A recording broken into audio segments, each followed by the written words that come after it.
So hello guys, তোমরা সব কেমন আছো? আশা করি ভালোই আছো। আজকে নিয়ে চলেছি নতুন একটি ভ্লগ ভিডিও নিয়ে। ভিডিওটিকে স্কিপ করবেন না, সাবস্ক্রাইব করবেন আমার চ্যানেলটিকে আর আমার পাশে থাকবে। তো বেশি বকবক না করে ভিডিওটি শুরু করছি ছোট্ট একটি ইন্ট্রোর পর।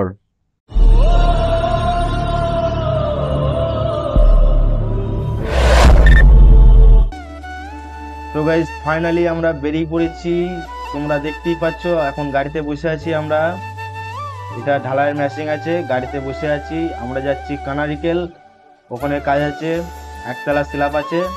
তো কাজের সাইডের ভিউটা তোমরা দেখতেই পাবে, যাই সামনে। A few moments later. তো গাইস কাজের সাইডের ভিউটা তোমরা একটু দেখে নাও। এখানে মেশিন ফিট করা হয়েছে। তো সামনে উপরে যাব আমরা, উপরে গিয়ে তোমাদের স্ল্যাবটা দেখিয়ে দেবো কত বড় কাজ আছে। সিঁড়ির ওপর দিয়ে উঠে পড়বো, এটা র্যামের ওপর দিয়ে চলে যাব আমরা। উপর পান দেখবে ছাদটা কত বড় বড় কাজ হচ্ছে। র্যামটা আমাদের একটু লাগানো হাইট হয়ে গেছে, কাজে কষ্ট হবে আজকে একটু। দেখো কত বড় ছাদ, ছাদের ভিউটা তোমরা দেখতেই পাচ্ছ। 110 থেকে 15 বস্তা লাগবে, তোমরা কমেন্ট করে জানাবে অবশ্যই কত বস্তা খাবে স্ল্যাবটায়। তো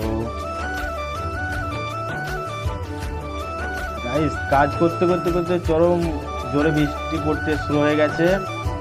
তো আমরা এখন বসে আছি কাজ বন্ধ করে। কাজ প্রায় বেশি অর্ধেক হয়েই গেছে, প্রায় শেষের দিকে কাজ। তো গাইস যারা যারা এখনো পর্যন্ত আমার চ্যানেলটিকে সাবস্ক্রাইব করুনি, সাবস্ক্রাইব করে আমার পাশে থাকবেন। আজকের ভিডিওটি এই পর্যন্তই। খোদা হাফেজ।